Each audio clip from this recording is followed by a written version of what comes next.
So what is oxidation? First हम definition ही लिखेंगे।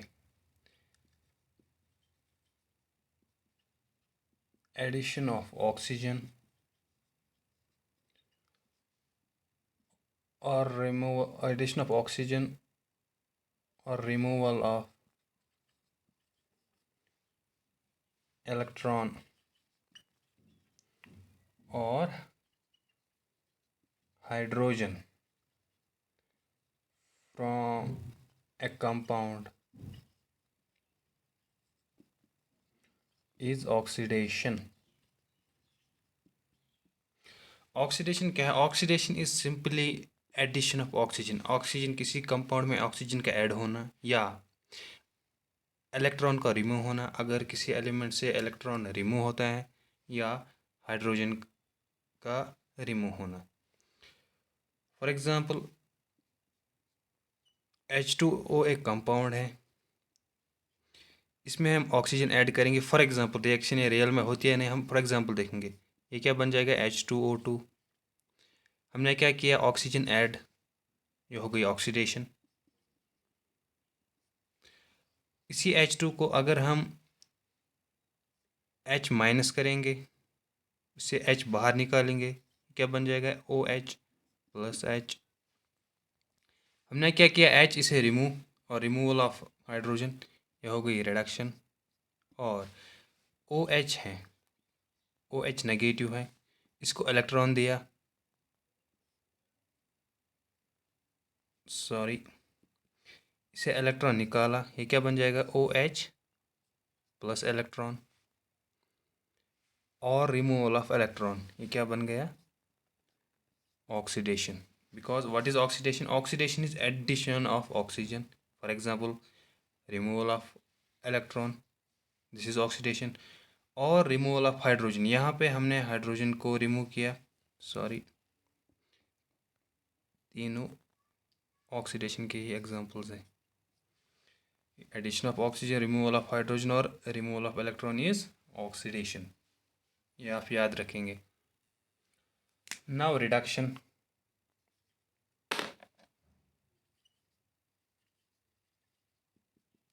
What is reduction? Reduction is just opposite of oxidation.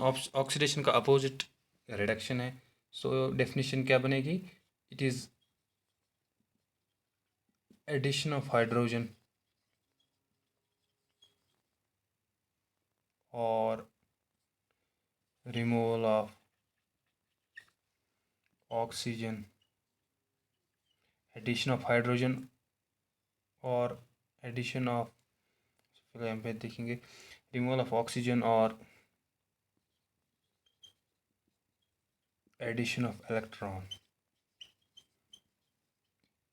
Reduction is इधर addition of hydrogen और removal of oxygen और addition of electron.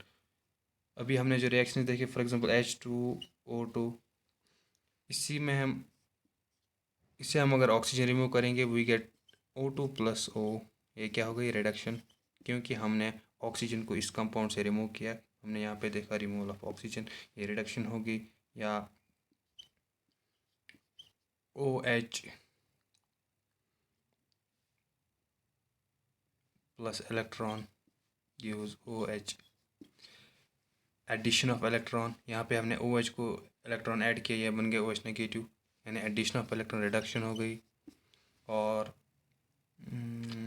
दूसरे और OH plus H gives H2O। OH को हमने ऐड किया हाइड्रोजन, एडिशन ऑफ हाइड्रोजन, ये हो गया reduction. So this is about reduction. Now हम देखेंगे ऑक्सीडाइजिंग एजेंट्स, इसी का कंटिन्यूस पार्ट है। ऑक्सीडाइजिंग एजेंट्स ऑक्सीडेशन से ही रिलेटेड है। What are oxidising agents? नाम से ही पता चलता है oxidising agents, these are those agents और दोज एलिमेंट्स और मॉलिक्यूल्स जो किसी दूसरे कंपाउंड को ऑक्सीडाइज करते हैं। ऑक्सीडाइजिंग ही मतलब जो किसी और को ऑक्सीडाइज करते हैं। अगर किसी और को ऑक्सीडाइज करते होंगे तो मतलब खुद ये रिड्यूस होते होंगे या खुद इनकी रिडक्शन होती होगी। सो इसी को लिखेंगे, दो सब्सटेंसेस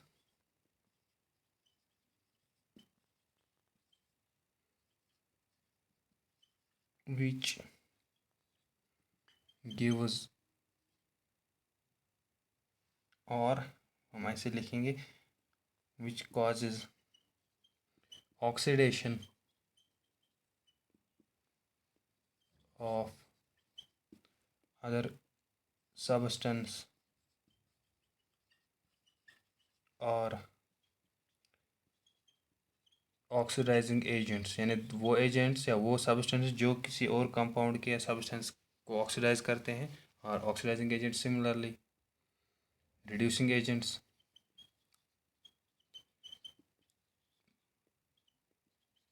नेम से ही पता चलता है वो सब्सटेंस होंगे जो दूसरे सब्सटेंस को रिड्यूस करेंगे और खुद ऑक्सीडाइज हो जाएंगे। खुद ऑक्सीडाइज इसलिए होंगे क्योंकि जब वो किसी और को रिड्यूस करेंगे, नेचुरली वो खुद ऑक्सीडाइज होंगे, क्योंकि जहाँ पे भी ऑक्सीडेशन होती है वहाँ पे रिडक्शन ऑटोमेटिकली भी होती है, ये कपल्ड रिएक्शन होती है। तो रिड्यूसिंग एजेंट्स आर दो substances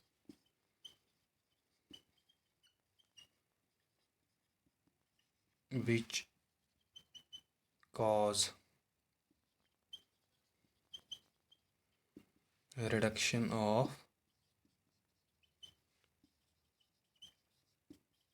other substances. So this is oxidizing and reducing agents. सो अब हमने देखा कि ऑक्सीडेशन क्या होती है, रिडक्शन क्या होती है, ऑक्सीडाइजिंग एजेंट्स क्या होते हैं और रिड्यूसिंग एजेंट्स क्या होते हैं। नाउ अब हम ऑक्सीडेशन रिडक्शन और रिडॉक्स रिएक्शन पढ़ सकते हैं। So what are redox reactions? These are those reactions in which oxidation and reductions both take simultaneously. Those reactions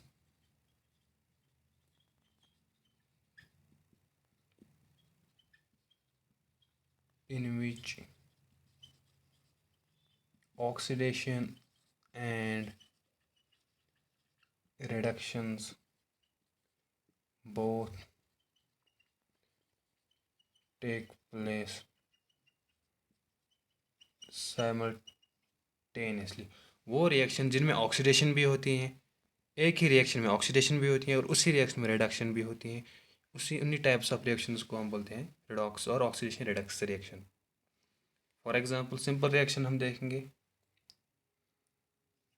CuO plus H2 gives Cu plus H2O। Cu एक compound है और है hydrogen.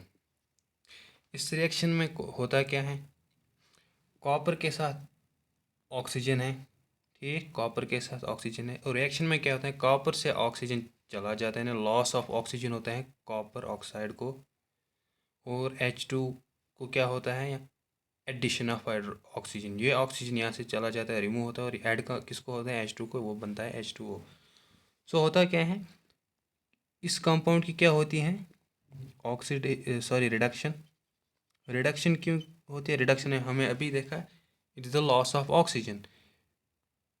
Copper के साथ oxygen था, वो इसे चला गया, यानी इसे लॉस हो गया, सो इस कॉपर की रिडक्शन हो गई। हाइड्रोजन को क्या हो गई, हाइड्रोजन को एडिशन ऑफ ऑक्सीजन होगी, जो हमने अभी देखा, that means addition of hydrogen, addition of oxygen is oxidation.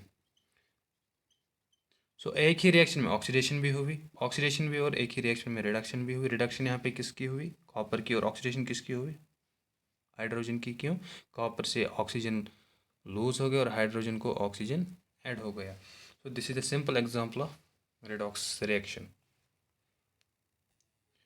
So copper क्या हो गया, खुद रिड्यूस, कॉपर की क्या हो गई, खुद रिडक्शन। जब इसकी रिडक्शन हो गई, मतलब इस कॉपर ने ऑक्सीजन दिया H2 को, मीन्स इस कॉपर ने H2 की ऑक्सीडेशन की। हमने अभी देखा जो किसी और सब्सटेंस की ऑक्सीडेशन करते हैं उसे क्या बोलते हैं, ऑक्सीडाइजिंग एजेंट। मीन्स कॉपर ने ऑक्सीजन दिया हाइड्रोजन को, वो मीन्स कॉपर ने हाइड्रोजन की ऑक्सीडेशन की। इसका मतलब क्या हो गया, कॉपर यहाँ पे ऑक्सीडाइजिंग एजेंट बन गया, और क्योंकि इसने हाइड्रोजन की ऑक्सीडेशन की, और खुद क्या हो गया, रिड्यूस। अभी हमने बोला था खुद ये रिड्यूस हो गया, यानी खुद इसकी रिडक्शन हो गई। सिमिलरली हाइड्रोजन ने क्या किया, हाइड्रोजन ने कॉपर से ऑक्सीजन छीन लिया, यानी कॉपर की रिडक्शन की हमने अभी देखा, removal of oxygen is reduction.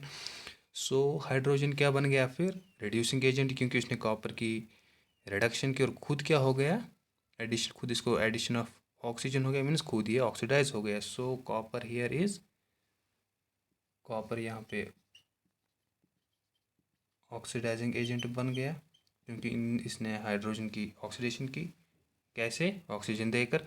Similarly hydrogen के यहाँ बन गया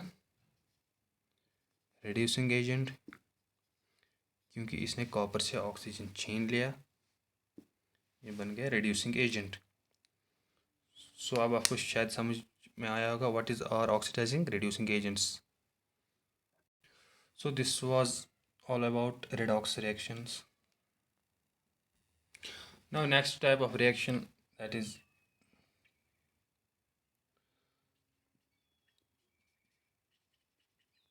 exothermic and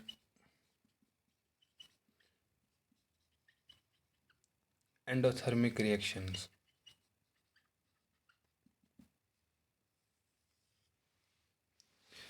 exothermic endothermic reactions आपने पढ़ा ही होगा। एक्सोथर्मिक रिएक्शंस वो रिएक्शंस होती हैं जो रिएक्शन के दौरान हीट प्रोड्यूस करते हैं, यानी हीट बाहर निकलती है उस उन कंपाउंड से, रिएक्टिंग कंपाउंड से। जब यानी इन रिएक्टेंट की जो हीट होती है वो ज़्यादा होती है प्रोडक्ट से। फॉर एग्ज़ाम्पल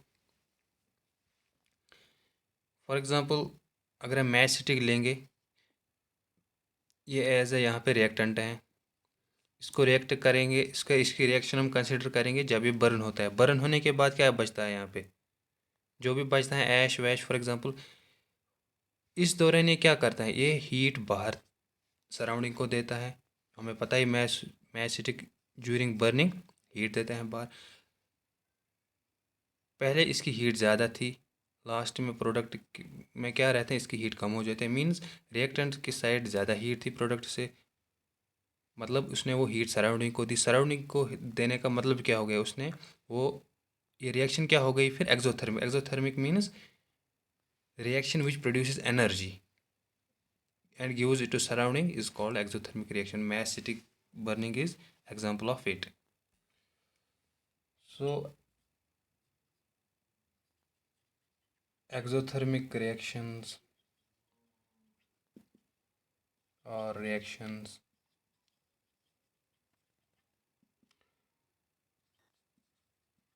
which produce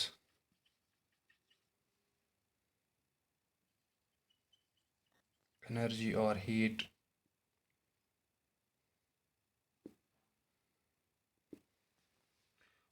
और जो most type of exothermic reactions होती है वो किस टाइप से प्रोसीड करते हैं? वो mostly decomposition type of reactions होती हैं। ये आप देखेंगे एग्जांपल्स के थ्रू। मोस्ट ऑफ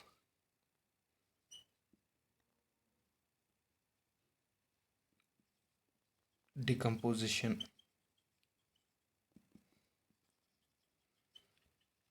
reactions और एक्सोथर्मिक। डिकम्पोजिशन रिएक्शन में पढ़ा है हमने पहले के लेक्चर्स में।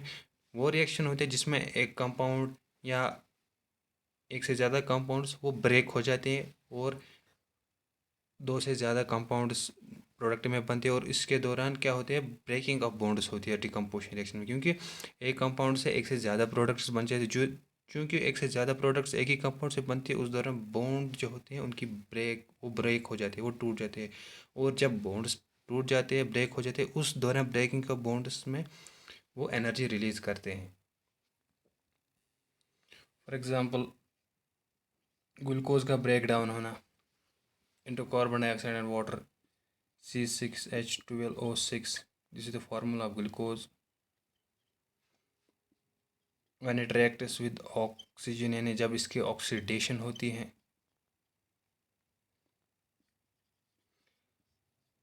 प्रोडक्ट में बनते हैं 6 times carbon dioxide and 6 times water. और जो एक्सोथर्मिक रिएक्शंस होती है जिनमें एनर्जी प्रोड्यूस होती है इन प्रोडक्ट्स में, उसे हम प्रोडक्ट साइड में ही एज एनर्जी और डेल्टा लिखते हैं।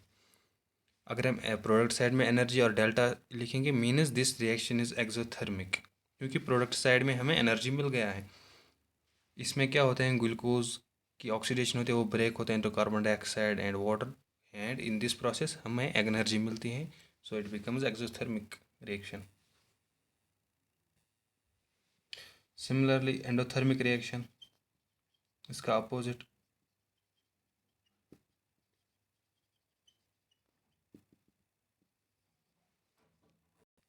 वो रिएक्शन है जिनमें हीट एब्जॉर्ब होती है ना, जिन रिएक्शन में हमें यहीं से हीट देनी पड़ती है ताकि रिएक्शन कंप्लीट हो जाए, उन रिएक्शंस को हम बोलते हैं वो endothermic reaction. This are the reactions in which heat is absorbed. For example calcium carbonate in solid phase, जब ये ब्रेक होता है into calcium oxide plus carbon dioxide, इस टाइम हमें हीट यहीं से देनी पड़ती है। और जब एंडोथर्मिक रिएक्शन होगी और हीट हम यहीं से दें, तब हम इस एरो के ऊपर डेल्टा लिखते हैं और हीट लिखते हैं। इसका मतलब खुद ही पता चलता है कि रिएक्शन एंडोथर्मिक है, हम हीट यहीं से देते हैं। ये रिएक्शन तभी होगी जब हम ये हीट देंगे इस कंपाउंड को, और ये ब्रेक हो जाएगा calcium oxide and carbon dioxide पे। This is the example of endothermic reaction. So this was all about types of reaction. आज की वीडियो में हम इतना ही पढ़ेंगे और नेक्स्ट वीडियो में हम इसको कंटिन्यू करेंगे। If you like the videos please like and share. Thanks.